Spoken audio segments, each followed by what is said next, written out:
While I was overseas, my dad called. I used your college fund to pay off my loans. You didn't need it anyway. I calmly replied, good luck with that. When he realized what I'd done, it was already too late. You didn't need it anyway, my father said, his voice casual through my phone speaker, as if he hadn't just admitted to stealing my entire college fund. Besides, what's done is done. No point getting upset about it now. My name is Vanessa, and at 25 I was standing in my tiny apartment in London, listening to my father explain why he drained the account that was supposed to fund my final year of college. The fund I'd built through scholarships, part-time jobs, and careful savings since high school. How much is left? I kept my voice steady though my hands were shaking. Left? None of it's left, honey. I had some debts to clear up, but don't worry, you're smart, you'll figure something out. Figure something out like I had a choice. Like he hadn't just stolen 4 years of my hard work while I was studying abroad, unable to stop him because he'd remained a cosigner on the account I'd opened at 17. I see, I said quietly. Well, good luck with that. That's my girl, he replied, mistaking my calm for acceptance. Always practical. Just like your old dad. Listen, I've got to run. Meeting some friends for drinks. We'll talk soon. Meeting friends for drinks. With my money. My future. I sat down at my small desk, overlooking the London street I'd fallen in love with during my semester abroad. 3 months left until I had to return home. 3 months to figure out how to salvage my senior year after my own father had pulled the rug out from under me. My phone buzzed again. This time a text from him. Don't mention this to your mom or grandmother, no need to worry them. Of course, he didn't want them to know. Just like he hadn't wanted them to know about his gambling debts, his failed business ventures, his pattern of borrowing money he never repaid. I opened my laptop and began making a list. First, documentation. Bank statements showing the account's history, proof of my deposits, records of the scholarships I'd earned. Then research, legal resources, financial aid options, potential part-time jobs. My father had always underestimated me, treated me like his backup plan. Good thing you're pretty, he'd say when I brought home straight as if my academic achievements were somehow less important than my appearance. You can always marry rich if college doesn't work out. But I hadn't worked this hard, come this far, to let him derail my future. He thought I was being practical when I calmly accepted his theft. He had no idea that practical was exactly what he should fear. Over the next week I pieced together the extent of his betrayal. The account had held just over $42,000, money I'd earned through academic scholarships, summer jobs, and careful budgeting. My father had withdrawn it all in a series of transfers over the past month, each one just small enough to avoid raising immediate red flags. My roommate, Emma, found me surrounded by bank statements one evening. Your father did what? She exclaimed, reading over my shoulder. Can't you report him for theft? The account still had his name on it, I explained. Legally, he had every right to access it. I just never thought he'd actually do this. I should have known better. Should have remembered how he'd borrowed my birthday money throughout my childhood, always promising to pay it back but never doing so. How he'd tried to convince me to take out extra student loans in my name, claiming he'd help me repay them. My phone kept buzzing with text from him. Don't stress about the money. You worry too much. Maybe this is a sign you should take a break from school. I know some guys who could get you a modeling job, better money than that degree. Each message revealed more about how little he valued my education, my independence, my future. To him, I was just another resource to exploit, another safety net for his poor choices. I started making calls to my university's financial aid office, to legal aid services, to my grandmother who'd always supported my academic dreams. I didn't tell them everything yet, just gathered information, assessed my options. My father's next call came while I was in class. Hey princess, quick question, you wouldn't happen to have any other savings accounts, would you? Just wondering since you're always so good with money. The casual entitlement in his voice made my blood boil, but I kept my tone light. Why do you ask? Oh, no reason. Just thinking about your future. You know how dads are. Thinking about my future. Like he had when he drained my college fund. Like he had when he'd tried to discourage me from studying abroad, claiming I was running away from family obligations. Sorry, Dad, in class now, talk later. I hung up and opened my laptop, adding another item to my growing list. Close any remaining accounts he might know about. Transfer everything to new accounts at a different bank. That evening, I received an email from my grandmother. Called your father today. He seemed nervous when I asked about your college fund. Is everything okay? I smiled, imagining his discomfort. He'd always been afraid of my grandmother, the only person who'd ever successfully held him accountable. Can we talk? I wrote back. There's something you should know. My grandmother's response was immediate and fierce. After hearing the full story, she called an emergency family meeting without my father present. That man, she fumed over our video call, my mother and aunt sitting beside her, has gone too far this time. Stealing from his own daughter? I watched their faces as I shared the bank statements, the text messages, the casual way he dismissed my future. My mother's hands trembled as she read his messages. I had no idea, she whispered. He told me you decided to take a break from school, that you were thinking about moving back home. Of course he had. My father had always been skilled at spinning narratives that suited his needs. How many times had he reinterpreted my achievements to make them about him? How often had he taken credit for my success while secretly undermining it? I've been documenting everything, I told them. Every withdrawal, every message, every call. I'm not letting him get away with this. My aunt, a lawyer, leaned forward. The account issue is tricky since he was a co-signer, but there might be other angles we can pursue. Has he made any promises in writing about repaying the money? I pulled up more screenshots, emails where he'd acknowledged the money was for my education, texts where he'd casually mentioned paying me back someday. Perfect, my aunt said. Not legally binding, but excellent leverage for what comes next. What comes next? My mother asked. Next, my grandmother declared. We make Gregory realize exactly what he's done and whom he's done it to. The plan came together quickly. My grandmother would confront him first, letting him know the family was aware of his actions. My aunt would draft a formal demand letter, laying out his options for making restitution. And my mother would finally file for the divorce she'd been hesitating over for years. He's always underestimated you, my grandmother said. Treated you like an extension of himself instead of your own person. Time to show him who you really are. That night my father called again. Your grandmother seemed upset today, he said carefully. You didn't tell her anything, did you? About what, Dad? The college fund you stole? The future you tried to derail? Or just your general belief that your daughter's education means nothing compared to your bar tab? Silence on his end. Then, now Princess. Don't call me Princess. Don't call me at all. Everything goes through Aunt Sarah from now on. Sarah? Why would your aunt need to be involved? Because she's a lawyer, Dad, and you're about to need one too. My father's reaction was predictable. First denial, then anger, finally desperate attempts at manipulation. You're blowing this out of proportion, he texted. It was just money. Family is more important than money. I forwarded each message to my aunt without responding. Let him dig his hole deeper. His next move was to show up at my grandmother's house, where I was staying until my return flight to London. She didn't let him pass the front porch. How dare you, she demanded, loud enough for the neighbors to hear. Stealing your daughter's college fund, have you no shame? Mother, please. He tried to lower his voice. This is a family matter. Exactly. And you've betrayed your family. Now leave before I call the police. He left, but the text continued. Your grandmother's turned you against me. I'm your father. You owe me respect. After everything I've done for you? I thought about everything he'd actually done for me. How he'd tried to discourage my academic achievements. How he'd borrowed my childhood savings. How he'd treated my success as something he could cash in on whenever he needed. My aunt's demand letter arrived at his house via certified mail. Inside was a detailed accounting of every penny he'd taken, along with options for repayment. You can't sue your own father, he called, outraged. Watch me, I replied, then hung up. The family fallout was spectacular. Relatives I hadn't heard from in years called to express their disgust. His sister, my Aunt Patricia, shared stories of how he'd borrowed money from her children's birthday cards too. He's always been like this, she said, taking what isn't his, expecting everyone to forgive him because he's family. My mother finally filed for divorce, citing financial infidelity among other reasons. During their first hearing, his pattern of stealing from me came to light. You emptied your daughter's college fund to pay gambling debts? The judge asked incredulously. I was going to pay it back, he protested weakly. With what money? According to these statements, you haven't held a steady job in 3 years. His carefully constructed image of the fun-loving, generous father was crumbling. Every attempt to defend himself just revealed more of his true nature. The university's financial aid office proved surprisingly helpful once they understood the situation. They helped me secure emergency funding and worked out a payment plan for my final year. My grandmother insisted on covering what she could, though I was hesitant to accept. Unlike your father, she said firmly. I understand the value of education and of keeping promises. My father's response to the demand letter was to claim poverty, insisting he had no way to repay what he'd stolen. Then my aunt discovered his new car purchase, the vacation photos he'd posted on social media, the country club membership he somehow still maintained. He's not broke, she explained. He's just good at hiding assets, but not good enough.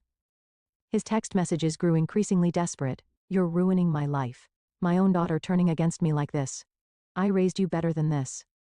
Each message showed more of his true colors. The loving father act dropped away, revealing the manipulator beneath. The final straw came when he tried to turn my younger cousins against me, telling them I was trying to bankrupt him out of spite. Instead, they shared screenshots of his messages, adding to my growing file of evidence. Remember when Uncle Greg told us our college funds were safe with him? My cousin Jake wrote. Guess we know what that meant. My aunt helped them secure their own accounts before he could strike again. His pattern of financial abuse was finally being exposed, one family member at a time. During my mother's divorce proceedings, more revelations surfaced. He'd been hiding money for years, taking out loans in her name, even trying to remortgage their house without her knowledge. He's been treating the whole family like his personal ATM, my mother realized. And we all just kept making excuses for him. My grandmother arranged a family meeting, again, without him present. Relatives shared stories of loans never repaid, promises broken, trust betrayed. Each story strengthened our resolve to hold him accountable. He's always counted on family loyalty to shield him from consequences, my aunt observed. Time to show him that loyalty goes both ways. The consequences hit my father like dominoes falling. First, my mother's divorce attorney uncovered his hidden accounts, leading to a much larger settlement than he'd anticipated. Then, my aunt's legal pressure forced him to agree to a repayment plan for my stolen funds with interest. His careful facade of the generous, fun-loving dad crumbled completely when the family learned he'd been borrowing money from elderly relatives, promising returns on investments that never materialized. A regular Ponzi scheme, my aunt muttered, adding these discoveries to her growing file. His text messages shifted from angry to pleading. I'm still your father. We can work this out. Everyone makes mistakes. Why can't you forgive me? What will people think of you? Treating your dad this way.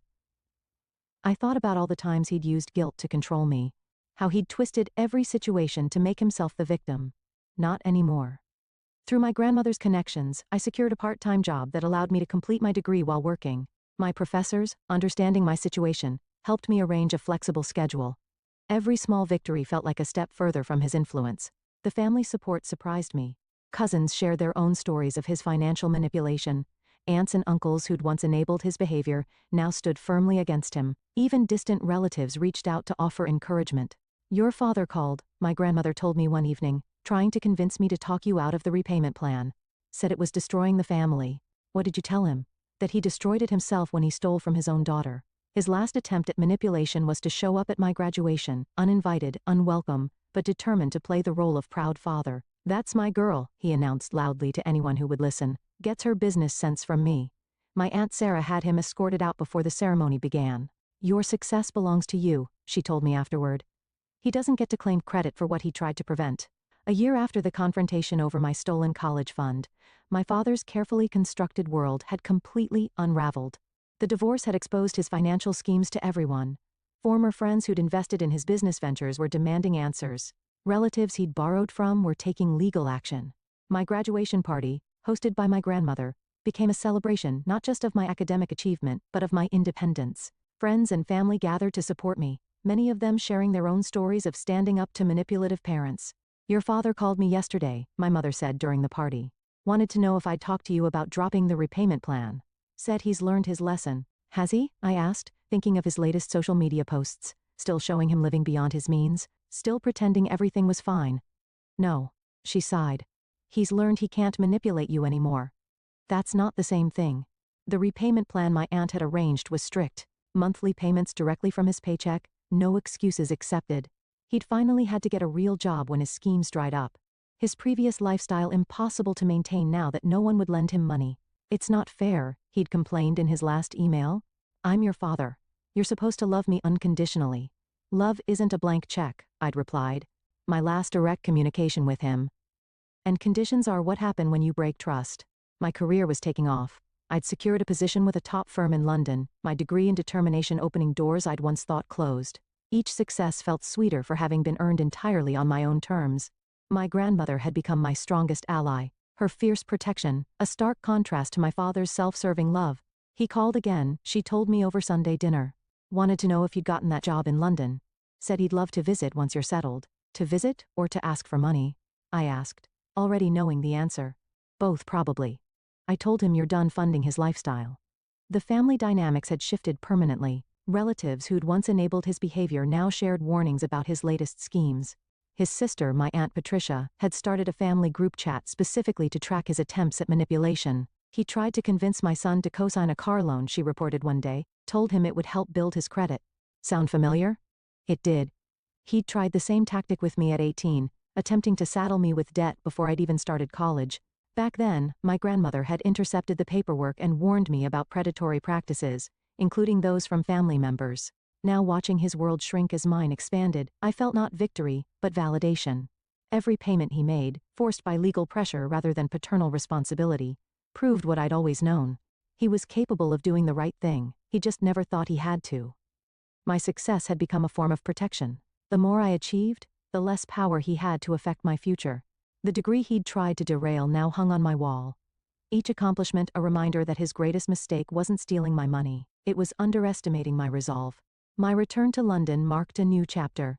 The firm had offered me not just a job, but a future I'd built despite my father's attempts to derail it. My small flat in the city became a symbol of independence. Paid for with my own money, decorated with my own taste, free from any influence he might try to claim. His attempts to maintain contact became increasingly transparent. First came the birthday card, the first he'd sent in years, with a carefully crafted message about how proud he was of our achievements. "Did you see how he signed it?" My mother asked over the phone. "Love, Dad, your biggest supporter." The audacity of that man. Then came the social media posts, tagging me in old family photos with captions about how he'd always encouraged my dreams. Each post carefully curated to paint himself as the devoted father who'd sacrificed everything for his daughter's success. My Aunt Sarah helped me draft a cease and desist letter when the posts escalated to claims about his investment in my education. "He's trying to rewrite history," she explained. "Make sure there's a paper trail proving otherwise." His response was predictable. More attempts at manipulation, more claims of family loyalty, more hints about his financial struggles. But his words had lost their power to hurt me. Through family gossip, I heard about his latest schemes. He'd started telling people he had connections in London, suggesting he could help their children find opportunities abroad. Each attempt to profit from my success backfired when they contacted me to verify his claims. "Your father says you're hiring at your firm," one family friend wrote. He offered to put in a good word for my daughter for a small consulting fee, of course. I wrote back explaining that my father had no connection to my firm, no influence over hiring, and no right to charge fees for false promises. Each response felt like another brick in the wall between his lies and my truth. My grandmother visited me in London, her first trip abroad at 70. Seeing my life through her eyes, the career I'd built, the home I'd made, the future I'd secured, brought everything full circle. "You know what makes me proudest?" she said over dinner at my favorite local pub. "Not just what you've achieved, but how you achieved it. You didn't let him turn you bitter. You just got stronger." That evening, I received another text from him. "Heard Mom's visiting, the flat must be cramped. I know some great hotels. If you need help with the expense." I showed my grandmother the message, and we both laughed. The same old tactics, transparent as glass now that I saw them clearly. "Should I respond?" I asked, though I already knew the answer. "Darling," she said, raising her glass. "Your success is all the response he needs." 2 years after the confrontation over my stolen college fund, my father's repayment plan was still in force, each monthly payment a reminder of his accountability. He'd tried various schemes to reduce or delay the payments, but my aunt's legal oversight remained firm. During a family gathering back home, my cousin Jake shared his own victory. He'd graduated debt-free, his college funds secured in an account my father couldn't access. "You know what Uncle Greg said when I told him?" Jake laughed. "That, I should thank you for overreacting about your fund. Said your dramatic response helped him learn an important lesson." "Did he learn though?" I asked, thinking of his latest attempts to convince relatives to invest in his new business venture. "He learned not to target family members who have good lawyers," my Aunt Sarah interjected. "That's about it." My career continued to flourish. The firm had promoted me to senior position. My reputation built on the same attention to detail and determination that had helped me overcome my father's betrayal. His Christmas card arrived at my London flat, thick with forced cheerfulness and hints about his financial struggles. Inside he'd written, "Still paying for one mistake. When will you let it go?" I pinned it to my bulletin board next to my degree and latest promotion letter. Reminders that his one mistake had failed to define my future. His signature at the bottom, once a symbol of paternal authority, now looked exactly like what it was, the mark of a man who'd bet against his daughter's strength and lost. At my firm's annual charity gala, I was asked to speak about persistence and overcoming obstacles. I didn't mention my father directly, but I talked about the moment I'd learned my college fund was gone. Not as a story of betrayal, but as a lesson in self-reliance. Sometimes, I told the audience, the people who should support you the most become the obstacles you need to overcome. Their underestimation becomes your motivation. My father saw the speech online. Someone had shared it in the family group chat he'd been excluded from. His response came through my grandmother. "She's still angry, using my mistake to get attention." "No," my grandmother had replied. "She's successful, using her strength to help others. There's a difference." The last payment from my father arrived on a Tuesday, the final installment of the money he'd stolen. He'd attached a note. Now can we be family again? I filed the receipt with all my other documentation, the bank statements, the demanding texts, the social media posts where he'd tried to rewrite history, not because I needed them anymore, but as a reminder of how far I'd come. My mother, now happily remarried, put it best. He thought taking your money would keep you dependent on him. Instead, it set you free. She was right. Every attempt he'd made to hold me back had pushed me forward instead. His greatest punishment wasn't the repayment plan or the family's disapproval. It was watching me succeed without him, beyond him, despite him,